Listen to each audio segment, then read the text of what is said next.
I said, one of the things that is difficult for people to understand is a tool can be so appealing, but if you don't have a support structure around people to actually live into that tool, they don't really understand how systemic the change process is. They kind of understand it with the new technologies more than with the human systems. Oh, we all know some idea of what kind of changes need to happen to do AI now in a business. Like there's more growing that, oh yeah, we have to introduce this and we have to teach that and we have to strategize around how we're going to use that technology. Welcome to the Expert in You podcast, the show where we have real conversations with established founders, firm owners, and B2B experts selling their expertise as services. We talk about what's happening now inside experienced businesses where positioning, influence, and growth directly affect opportunities and contracts. I'm Ann Carden. Let's get into it. Hi, everyone. Welcome back to another episode of Expert in You podcast. I'm your host, Ann Carden, and I have a great guest with me today. She's actually back for the second time on my show. I interviewed Judy Ryan a few years ago, and based on everything that's going on in organizations today, I felt like it would be so great to have her back and talk about what is happening right now within companies and organizations. She's award-winning as a consultant and a specialist, but she transforms cultures, and she is the CEO and founder of Lifework Systems. So Judy, welcome back. It's great to see you. It's great to see you too, Ann. Thanks for having me back. Today, we are going to talk about the human advantage, how leaders build cultures that outperform AI. So I'm excited for this topic. So Judy, just give everyone the 30-second version of how long you've been doing the work that you've been doing and where your heart is, where your passion is. Thank you. Well, I've been in this particular business for about 30 years, and my own company is in its 24th year. And as far as my passion, what kind of drives me is I am committed to create a world, which means the conditions and the conversations in which all people can love their lives. Or that they do love their lives. And that's a pretty tall order, especially right now with what's going on in the world. So that's what drives me. Over time, I've been doing business for 40 years, and I have been through it all in business. And it is just the cycle of life. It is part of life.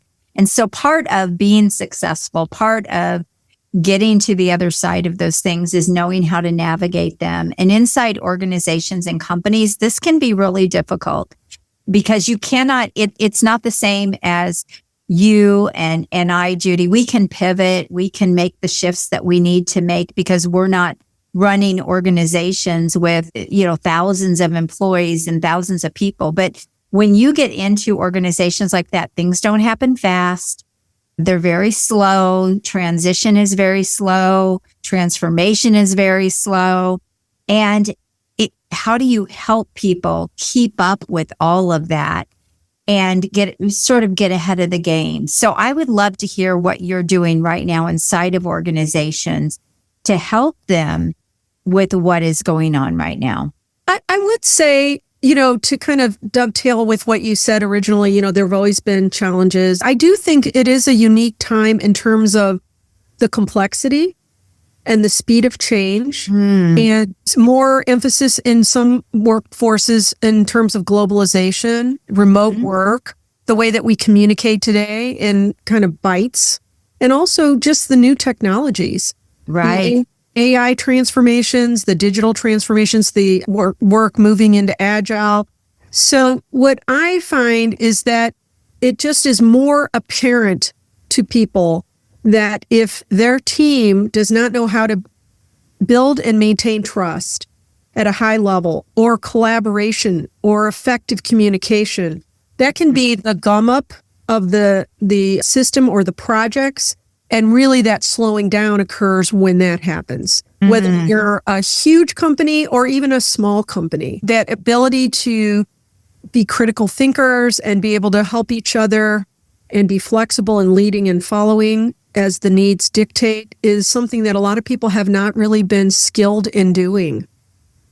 So often people look at the symptom, but they're not looking at what the root cause of that problem is. And that's where the real transformation happens. And I know that's what you do inside of organizations. You go in and you get to the root of the problem, and then you help them transform from there. One of the things that really intrigued me when we were having a pre-call about what, the direction of the show was you said with AI coming in now, a lot of companies are putting AI in, but if their culture is not healthy, they have just created more of a problem.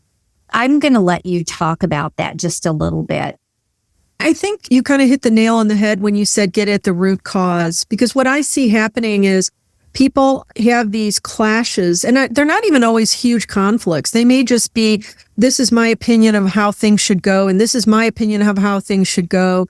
And you can feel the power struggling and the annoyance and the frustration, and yet they're not talking about any of that. They're just talking about the surface issue, which it might be something to do with QuickBooks or something, Right. They don't really stop and say, hey, right now, we have a challenge in just being respectful or communicating effectively with each other. Can we slow it down a little bit and really listen to one another in a way that helps us get on track with that?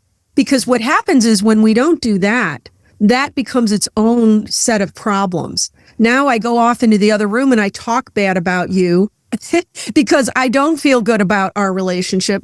And maybe I even say to the boss, look, I'm so tired of this conflict or this difficulty or this frustration. I'm just going to put my head down and do what I have to do, and the heck with trying to improve or bring anything to the table that is helpful, because I'm distracted by how frustrating these relationships are. People just shut down, and then you don't get the best from them. Exactly. They shut down, or they go into kind of mediocrity, or they're sort of, that's always under the surface seething, and then it comes up again when the next conversation happens. And so I just think that's more problematic today than ever, because there's more fear in the space. I think people are afraid of AI. They're afraid of some of these newer technologies. They're afraid of the speed of change. To lose their job even. Yes. Right. What you're saying makes so much sense. When a person is not feeling good, to be able to bring things to the table or voice their opinion, and there's no real collaboration. And you kind of said it, power struggles. This happens a lot in, we call it silos in corporate, right? Or in big organizations where you've got different silos and they all have their own person of power. And so to get those silos to collaborate and work together, they're all afraid of losing their power. And so this is a real thing that is going on inside of companies. But when people feel that there's always this resistance and this lack of trust that they can even say what they think or what they feel, or it's always going to be met with a collision, people just start retreating, and then they're holding on to all of that, which is completely unhealthy. And that's what causes burnout and stress and things like that. They are. And gone are the days where you can just smooth that over with a kind of a hierarchy of, or just somebody saying, hey, y'all knock it off and do this, because it's not feasible anymore. I remember I had a customer call me who was paying 2 very high paid consultants to go into a large client site and work on an enterprise agile project.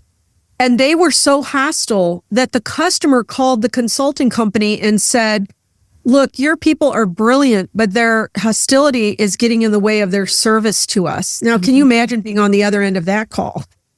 So the consulting client called me and said, can you help? And I said, yeah, let's get them both on the phone. And the first thing I said to them is, we're going to talk right now to start with about the level of trust you have. And right away, both of them, almost like in sync, said, no, we don't need to do that. We just need to talk about the customer, what the customer needs. And I said, no, we need to talk about where you both are, because that is interfering and you aren't even aware of how much it's interfering.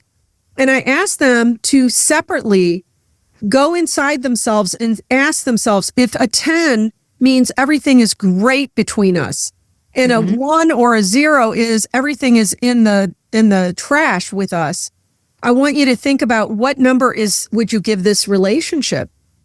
And one of them said, I'd give it a 1, and the other one said, I'd give it a 2. And I said, can you see how in crisis you are? And you have not really looked at that. And so then I had them look at 8 behaviors that build trust and examine which ones of those 8 were they falling down on, either neglecting or violating, and which of the 8 were the other person. Well, what happens is by the time it's a 1 and a 2 like that, one person said, well, I'm only violating 1 of those, and the other person's violating 7 of those. And the other one was like, well, I'm only violating 2 of those, and the other person's violating 8 of those. The other person's fault. It's right. A blame game, and I'm going to puff up my own virtues, and I'm going to puff up your flaws, and now I'm othering you, and we're very separate. It's not even about being able to resolve anything. It's about, like you said, the blaming. And so I think a lot of times people underestimate the costs of all that, whether it's a 1 and a 2, or if it's a 5 and a 6, even if it's an 8 and a 9, it needs to be a priority to help people know how to move past that quickly. So they're on that level of a 10 with each other. And 10 doesn't mean they're best friends or that they even like each other that much. It just means we don't have anything unresolved between us. Look, this is where the rubber meets the road. There is a cost to all of this. All of this tension, all of this, the breakdowns, the things that don't happen inside of organizations is just costing profits and revenue and discord where it doesn't need to be. So often, I know with what you do, Judy, a lot of times an organization might look at what you do and almost feel like the investment is a bit like fluff, like it's a nice to have. But that really isn't what you do. What you are in there doing when you talk about transforming cultures and making them healthy, it helps retention, which we know saves money, right? And it also gets the most out of people because now they're happy and they feel fulfilled and they feel valued inside of an organization. That means the productivity is going to be better. You're going to get better work from them. All of that affects the bottom line, all of it. And a lot of times organizations don't think about something that you do in that way. And I'll let you expand on that. Well, I mean, it's just more obvious now because some of these projects, especially with the newer technologies, they are so important to the success of an organization that when they start seeing the failure rate, then they start looking for what is causing that failure rate. And it is the human systems. Right. So there was something that you were just saying, like even something as simple as a net promoter score, which is the amount of people within your organization that would promote your services to clients. I had one client that went from a -19 to a +55 in their net promoter score. And that translates into you having happy customers, lots of referrals. Those are things that a lot of people don't even measure, but they are. If you measured them, you would see. Right. You would see. Cost and benefit ratio of all of that. So who makes a good organization for you, Judy? If you were to go out and get a client, who would be a good client for you? For me, it's a leader that understands the relevance and the importance of the people themselves. I was telling you, I think in the pre-call, that one of my publishers had said that he was so disgusted because there was a company that was successful and their people were just pulling for them. And why would you do that to people? That would not necessarily be a good client for me because that person already doesn't have a sense of sacredness, the value of the human component. Even if you're bringing in technology, you still need that human component. And so it's almost like you're discardable. Yes. And we are seeing, I am hearing a lot of real stories about companies that have let teams go and they brought in AI only to find out that they made a huge mistake. And then they're calling people back. And what a cost. And how would you ever trust that company again? And so there's already a breakdown and a barrier and a wall that is going to go up with a company that operates that way. And so AI can actually help you get more from your people when you use it in the right way. It's like I use it in my business, but I still have to be a huge part of it. It doesn't sit there and give me everything I want the way I want. I have to know what I'm doing. And it takes the human side of what I'm doing to make that AI work for me and help me. For me, it gives me some speed in what I'm doing, but I still have to in real time be there, dissect, make sure I'm feeding it the right information, make sure I'm getting back what I want. And it's the same thing. And it doesn't matter the size of the company or how you're using AI. The systems are only going to be as good as people that are collaborating with those systems and operating within those systems. At least that's what I believe. I think there are people who are leading organizations that have what I call a positive, for better lack of words, doesn't sound that professional, but loving ego. Those are people that see that they're not afraid of developing the power within their people. They're not afraid of helping them become leaders. They're not threatened. They're actually excited about it because, as one of my clients said, he said, if it's all dependent on me and I want to retire someday, I'm a 2-inch pipe.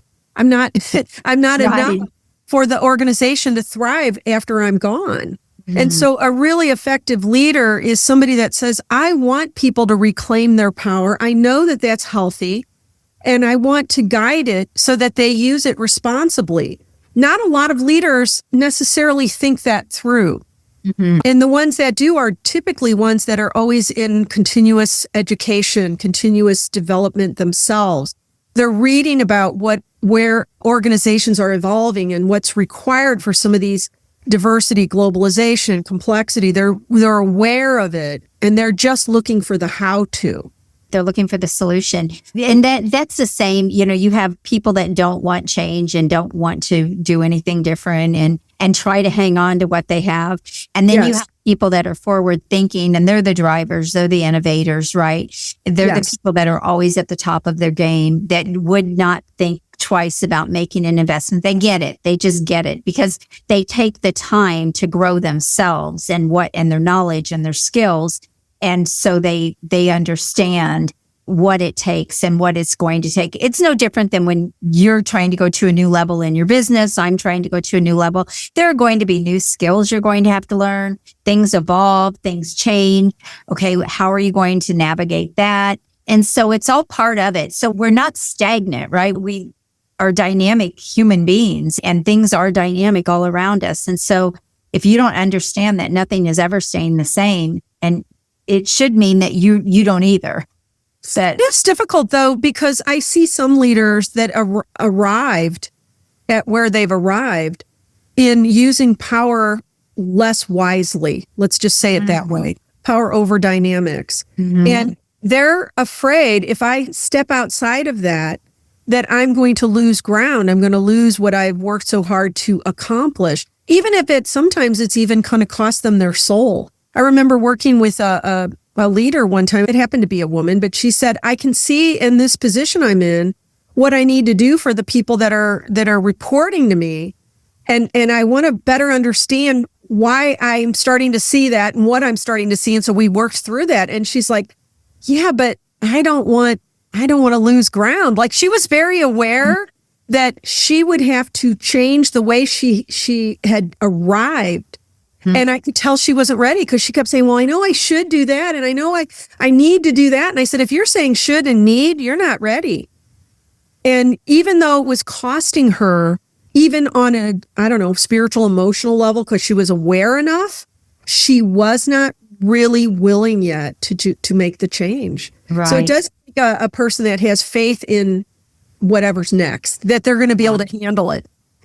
But that's just a human being. Even as a business owner, if I'm not ready for growth, or if I am, bumping up against that and, I'm afraid I'll have to change what I'm doing. I see this all the time. I help people elevate their business, right? And get higher caliber clients and do things differently and build at a higher level. And sometimes that it is uncomfortable when you're doing something that is beyond what you have been doing. It's uncomfortable. Growth is comfortable. And that's what people feel, and they feel that resistance. But I always say if you're feeling that resistance, you are right on the cusp of a breakthrough. if you choose to take that next step. And many people won't. They choose to stay in that comfort zone, but they're not your people. And just like those people aren't my people, right? And so you can only help the ones that want help. I totally agree. And I think one of the biggest barriers to success in a company growing is their attachment to comfort. And so what we do when we go into a client site is we give them what we call a kickoff session. And it just gives them a whole understanding of what kind of model this is and what kind of work has to go into implementing it so that they're really informed and willing or not willing before they have to sign a contract. Because otherwise you have people that feel duped or controlled. And then we're defeating what we stand for, which is building trust. Yeah. I love that you do that. That's super powerful. And it also, like you said, it really does, it gets them to decide, yes, I want this. No, I don't want this. So it's a really brilliant way to bring people in and sell your services. But you mentioned something about they want to stay in comfort. But if you think about it, people are like that. People are like that in their own lives, right? They don't want to rock the boat. People will stay in a job that they have hated for years. They're miserable. It makes their life miserable. And yet they will stay in that job because it is more comfortable to do so. Right. Or I would say a lot of times too, they're just not sure what it means to go forward. They don't know what it looks like. They don't know what it sounds like. I just spoke with someone today about, he wanted to go in and introduce this tool that we teach called the Mind Trust, where you agree to not gossip and you agree to go to somebody and work it out with them. And I said, one of the things that is difficult for people to understand is a tool can be so appealing, but if you don't have a support structure around people to actually live into that tool, they don't really understand how systemic the change process is. They kind of understand it with the new technologies more than they do with the human systems. Oh, we all know some idea of what kind of changes need to happen to do AI now in a business. Like there's more growing that, oh yeah, we have to introduce this and we have to teach that and we have to strategize around how we're going to use that technology. But people haven't necessarily strategized around pretty significant changes to the human systems. So a lot of what we find is that we'll work with consultants and coaches in those new technologies and they'll say, oh my gosh, I wish I would have brought in the culture change before we brought in the digital transformation. But they didn't have that awareness. Right. And the thing is, when you change the culture and then you bring those things in, those are just like icing on the cake, right? Yeah. Yes. You've got to bake the cake right first. Exactly. You have to have that recipe right. If there are things missing in that recipe, the icing's not going to matter. No. So silly analogy there. But that's a great one. So we've talked about what you do and how you help organizations and companies. You've been at this a very long time. Let's talk about Judy's business for a minute and what you're currently experiencing in the market, what you see has changed or shifted with AI coming in, what the challenges have been, and some, maybe even some things that you're doing differently now that you weren't doing before all of this. So I would love to dive in and kind of give people a sneak peek into your business. What has changed that you're doing because of AI coming in such a big way? I think the biggest thing is really helping people to recognize that AI should not replace critical thinking at any level in an organization. I think that's the danger of AI, is it can be almost like a go-around from being the innovators that we're here to be, being the creators that we're here to be. AI should be a complement to our critical thinking and not a substitute for it. So that's one of the things that I think we are more focused on than ever, is this notion of what does it mean to have shared power, not necessarily a codependent relationship with technology, but a complementary relationship with technology, or with the way that we organize our way of engineering our business, whether it's agile or it's to build in the different kind of hybrid way of operating as a business. How do we consciously co-create that? So in our first interview, we talked a lot about purpose and core values. That is still a number one priority. What are we going to cause one another? In our world, what we want people to cause is the support of the personal power, but helping it rise to a level of freedom with responsibility. Because if you don't have people that are able to be heuristic thinkers, that can create new ideas on the fly, that even know how to query AI, do something new and innovative, then they're not going to be as helpful to your organization. And so it's a way of protecting that. So what we do is we emphasize how the way you implement the human systems should be in support of personal responsibility, internal motivation, not external motivators, helping people be socially and emotionally intelligent, which means that they take awareness and they move it from awareness into managing something in their lives, managing themselves, managing their relationships, managing how they're going to show up as a leader in one moment when they're needed to be, and how they're going to step back and support someone else in leading the next moment, which is much more intuitive and dynamic. And that's where the world is heading. No, so what I'm hearing you say is you have shifted a bit the language and even what you offer so that AI has now become part of what it is you do inside of organizations. So you've basically added that to your services. Is that correct? Okay. When we're working with organizations and they're using Agile or they're using AI or any type of newer way of operating, that they recognize that the critical thinking skills and their ability for people to be able to have higher freedom and personal power alongside of higher responsibility and higher integrity with being a co-creator, that is just as important as introduction of the new technology. So that those two are married as opposed to two completely separate things. How are you using AI in your business specifically? Well, we're not using it the way probably a lot of organizations are because our whole system is already built. So it's really more about how we're using it to research the marketplace. Okay. Some of those kinds of things. So I don't even like to personally take my articles or my proposals and do too much AI on them because I don't want to lose my own voice, my critical thinking skills. The human component more than the AI component, probably out of balance a little on that. But that's really where my stand is for organizations as well. I look at AI as sort of like the necessity of having a cell phone or a computer. It's a tool. Right. It is a tool. That's exactly right. So what challenges do you feel you have faced in your own business because of AI? What's come up for you? Or it could be because of anything, the market changes or the economy, or it could be anything. What challenges have come up for you, right? You know, like recently that you have had to either navigate or you are currently navigating? I think the challenges that I'm facing now are the same challenges I have been facing, but other people are starting to recognize that those are challenges for them. So one of the things that I see as being a challenge for people is the idea of shifting from hierarchy into shared power. That is absolutely essential for people to succeed in today's world and where the future is heading. And it's always been important, but now it's vital. Like if you don't do that, you're probably going to fall off like Sears fell off. You know? Yes.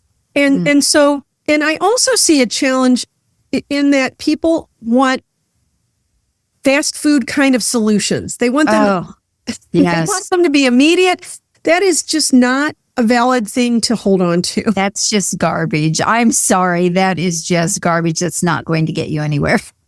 So it's the whole notion of sharing power with people. You know, even before AI came on the scene, when Agile was something we were more focused on, the Agile consultants would go in and they would bring in these projects and they would help these organizations do these projects, but they wouldn't involve the C-suite executives in the whole process of that. And so then the C-suite executives would sometimes be at cross purposes with and they didn't get it and probably didn't get it. They didn't get it. They didn't know how to support it. So when we go in with the culture change, we require that people at all the levels are involved in those processes. And if there is a major business leader that is not involved, we let them know what we're doing and ask them to commit up front that they will not interfere or be at cross purposes, because that's so common that happens in these technology projects, is that there's a disconnect because they think, oh, well, they're letting us go off and do our own thing. Let's just go do that. But they don't realize that can come back to bite them later. We are in a trust crisis, and I believe it's more important than ever that we are doing things to build trust in the market. You're talking about they should be doing it inside of organizations. And I believe that AI, I don't know about you, but I'm already tired of it. I'm tired of calling a business and not getting a person. And getting now they'll even tell you, this is the AI assistant. I think we're going to see a shift. I think people are already tired of it. We do want human connection. We do want human collaboration. And even though it's just it seems like it came in overnight. I know it did not. But for the mainstream, let's say, it came in, it flooded the market really overnight, AI. And then we saw corporations, firing people and letting people go and all of those things that have just happened. It seems like in the last year and a half, maybe 2 years, it's just things have moved so fast. But I do think that we're going to see a shift again. As fast as that has happened, I already know people that are now refusing to use AI, and they're like, "I'm so over it." Are you? Well, they feel threatened. They feel threatened by it, and it's so interesting because even in China, where they're using AI, they are already considering the human component, which is kind of ironic compared to America, where they're saying, we will fund people as they go through the transition period of being trained in AI or in other job skills, because they understand that they're just going to get that pushback if people feel threatened by it as though it's the replacement of who they are. Right. And so I feel like in America, it will become a source of resistance the more that people feel as if they're not being considered in the equation. And that's what my publisher was saying when he was so disgusted by this company that just says, I'm going to get rid of all the people. People feel that when that's the experience that they have. So, how many times do you not even go back to a business because you can't talk to a real human being? You can't get any help. I wonder if companies really knew how much business they lose with just the first phone call, even if they knew how much business they were losing, they think they're saving all of this money by not having real people answer the phone and training those people. They have no idea the business that walks away. They have no idea. And some of them, they don't know till they fold. My son worked for a company like that. It was an internet, with selling servers and all of that. And they stopped answering the phone. And my son said, we need to go back to that because we're losing all kinds of business. And he was excellent at doing that. And so when the company went bankrupt, he started his own version of the company and he called on those clients and they said, oh, thank God I can get a real person, because that's why I stopped working with the other company. They never responded that way until you called me back. Exactly. He knew that was a big factor in the fact that they folded even. So hopefully companies and organizations will wake up. And even if you're a small business owner out there, please recognize these things. I haven't used chat bots came out so many years ago, and I did not even use chat bots because I personally don't like them. When I get a chat bot, why would I want to turn around and do that to anyone else? And so you have to understand how human beings are wired. And I think people are just already getting so tired of things. Well, and even before AI has been in the conversation, just people that go through mergers and acquisitions, anything that disrupts, whether it's something new or something that is changing, or even a company that's just growing rapidly, can throw people into a stress, fight or flight kind of mode. And if you don't have a healthy environment for people to move through all of that, I don't care whether it's new technology or fast growth or doesn't matter. You're going to still have all kinds of dominoes fall, whether you're small or large.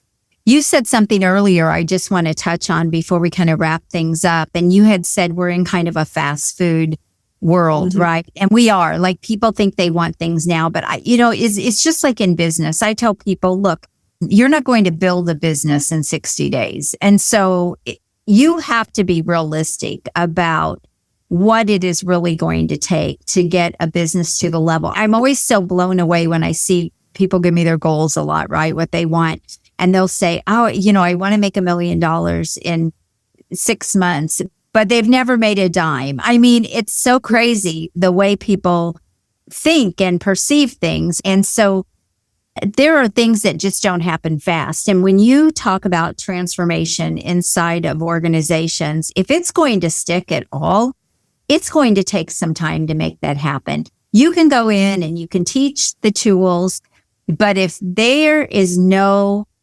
practice and making it a habit and monitoring and continuing to develop, it's not going to stick. And that's where a lot of money, I believe, is wasted, but it's where a lot of opportunity is also lost. It's like now you've just kind of done it for nothing. Well, you've named a lot of things there, monitoring, training. But the thing that I would add that is missing the most often is the support systems. And I'll just give a very quick example. Let's say you teach one particular tool that I know people just love because it's so concrete. Promising somebody I'm not going to gossip about you. I'm going to come to you if I have a problem with you. I'm going to stop somebody if they say bad things about you. I'm going to try to get them to go back to you. All of that is a very positive, exciting tool for someone. But if you don't have the awareness of how to go to somebody when you have a problem with them, especially if it's your authority figure and you're terrified of getting fired, or you really don't feel that you have the confidence, the skills, or the support to know how to go about doing that, it's a whole different ballgame to live into that tool. So if you have the right kind of community around you that is all learning the same skills together, that can remind each other of those skills, that can practice those skills, you can go back and report to afterwards and work through what happened and how to do it even better, you won't do it.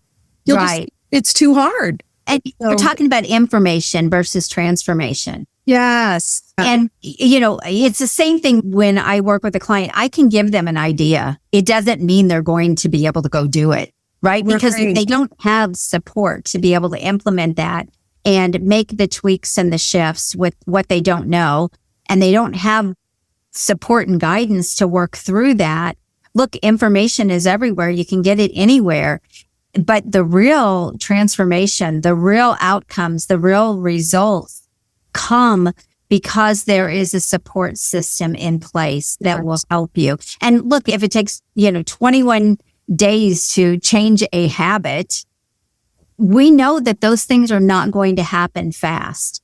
And also, there are different levels to that growth as well. So even though you get this tool to learn this one thing and you learn to do that, there's always something new that is now going to help you grow and be even better. And so you're right about the whole fast food thing. And people really need to have more of an awareness that it's not realistic. It's like taking a third grader and expecting them to live only on reading, but no math, no science. It's a system. And it doesn't mean that it has to be overwhelming. It doesn't mean that it has to be impossible. It just means that it is a system in itself, just like AI is a system, just like Agile is a system, just like a lot of things are a system. And we have to be able to say it's more than the tool. Right. I would say it's kind of like somebody gives you a tennis racket, doesn't make you a tennis player. This has been so good, Judy. We've kind of uncovered a lot of things. Look, the human advantage is still an advantage. Let's not forget that. Yes. And if you have an unhealthy foundation, you are not going to have something healthy on top of it. It's just the way it is. You have a terrible cake with some good icing on top. It's not going to make a difference. And so it really does come down to foundations and fixing the foundation and then building on that. And if you don't do that's the case with anything. It's the case with a marketing strategy or a sales strategy or anything at all. There's a foundation to it. And it's not about the quick wins and it's not about the surface level stuff that you see. I'm like you. I get under the hood. I see what the root is, and we work on the root and we fix the root, right? And so that's where the transformation really, yes. And a long-term result. That's exactly right. We're talking about sustainability and definitely long-term wins and long-term, I said it, sustainability. So success, long-term success. There we go. To be around for a long time and be healthy. This has been great, Judy. Anything that you would just like to close with that we didn't cover? I guess because we're really talking about where the world is heading with technology, technology is not a bad thing. It is an important thing. It just needs to be put into the mix without dishonoring or ignoring or violating or neglecting the human component. That's all I would say. Yeah. So good. Well, thank you so much for being here. It was so fun to have you back on again and see you again. And I want to just invite you, if you are out there and you are running an organization or you hear this or you think someone should hear this, please share this episode. People need real experts like Judy, who has spent years building her value and her expertise. And she's not fly by night. She's still here. She's built a sustainable business and she helps organizations do the same thing. So make sure that you share this episode. And if you need help elevating your business so that you can start bringing in higher caliber clients, getting bigger wins, winning more business, no matter what's going on in the market, and you want to move up market, then I want to have a conversation with you because that's what I help you do. So you can book a call with me at acarden.com. And until next time, God bless you and have an amazing day. Bye-bye. Bye. Thanks. The content of this podcast is for informational and educational purposes only. Although I share strategies, ideas, and success stories based on real experiences, results are never guaranteed. Every business is unique, and outcomes depend on individual effort, market conditions, and many other factors. By listening, you agree that I and my guests are not responsible for your results or actions based on the content shared. Thank you for tuning in today. If you're as excited as I am about scaling up your influence, business, and bank account, then I have just the thing for you. But first, make sure you subscribe to the show. Second, make sure you share it with someone you care about because sharing is caring. And third, head on over to join me in my next free virtual exclusive workshop where we'll explore proven strategies to boost your business and maximize your potential.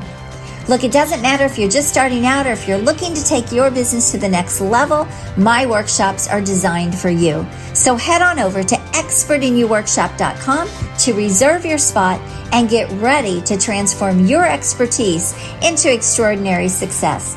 I'm looking forward to seeing you there and helping you achieve incredible growth.